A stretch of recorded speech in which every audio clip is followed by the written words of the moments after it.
नमस्कार दोस्तों, easy take में आपका स्वागत है। दोस्तों आज हम बात करेंगे सर्वो मैकेनिज्म के बारे में। सर्वो मैकेनिज्म क्या होता है और ये किस तरीके से काम करता है। दोस्तों वैसे तो हमें सर्वो मोटर के बारे में एक वीडियो बनाना था, लेकिन उससे पहले हमारा ये जानना बहुत ज़रूरी है कि सर्वो मैकेनिज्म क्या होता है और ये किस तरीके से काम करता है। तो देखिए दोस्तों, सबसे पहले हम बात करते हैं इसके बेसिक प्रिंसिपल की।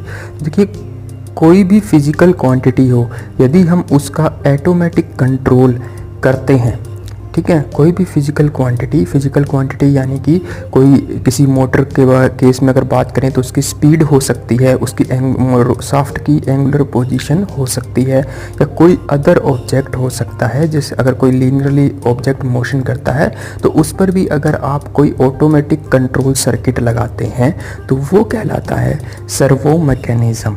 ठीक है, ये देखिए सर्वो मैकेनिज्म है वो अब बहुत ही पॉपुलर हो रहा है और ये बहुत ही ज़रूरी है, क्योंकि सर्वो मैकेनिज्म जो सिस्टम है यानी कि जो ऑटोमेटिक कंट्रोल है, इसका फ़ायदा ये होता है कि जो अगर हम ह्यूमन ऑपरेटर्स की बात करें तो ह्यूमन ऑपरेटर्स के कंपैरिजन में ये हमें एक्यूरेट रिजल्ट प्रोवाइड करवाते हैं। ठीक है, तो देखिए अगर हम बात करें इसके बिल्कुल बेसिक प्रिंसिपल की, तो इसमें हमारे पास 4 मेन एसेंशियल पार्ट होते हैं जो कि काम करता है। सबसे पहले होता है कंट्रोल्ड क्वांटिटी, फिर होता है अपना मेजरिंग डिवाइस, एरर डिटेक्टर और कंट्रोलर। ठीक है, अब देखिए सबसे पहले क्या होता है, यहाँ से मान लीजिए आपने इनपुट दिया तो ये कोई नो प्रॉब्लम फर्स्ट टाइम जो होगा जब अपने इसको मोटर को स्टार्ट करेंगे फर्स्ट टाइम यहाँ तक आउटपुट आएगा।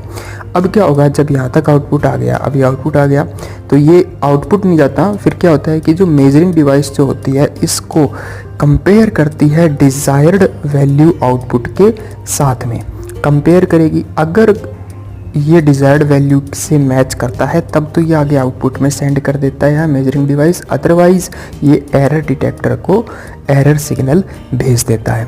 तो एरर सिग्नल इस एरर डिटेक्टर को भेज देगा। उसके बाद में ये क्या है, कंपैरिजन डिवाइस है जो कंपेयर करेगा इसके साथ में।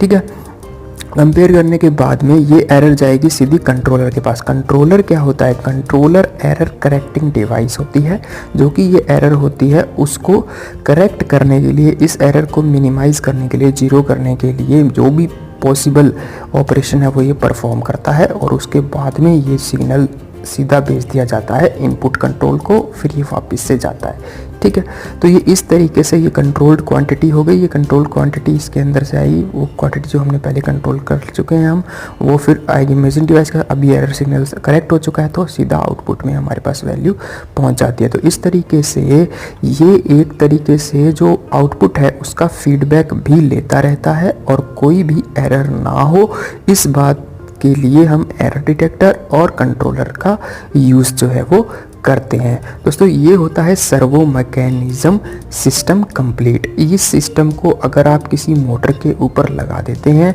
तो वो हमारी कहलाएगी सर्वो मोटर। ठीक है, अगर आप किसी डीसी मोटर के ऊपर ये मैकेनिज्म यूज़ करते हैं तो वो डीसी सर्वो मोटर हो जाएगी। अगर आप एसी सर्वो मोटर मतलब एसी मोटर के ऊपर इसको यूज़ करते हैं तो वो एसी सर्वो मोटर हो जाएगी।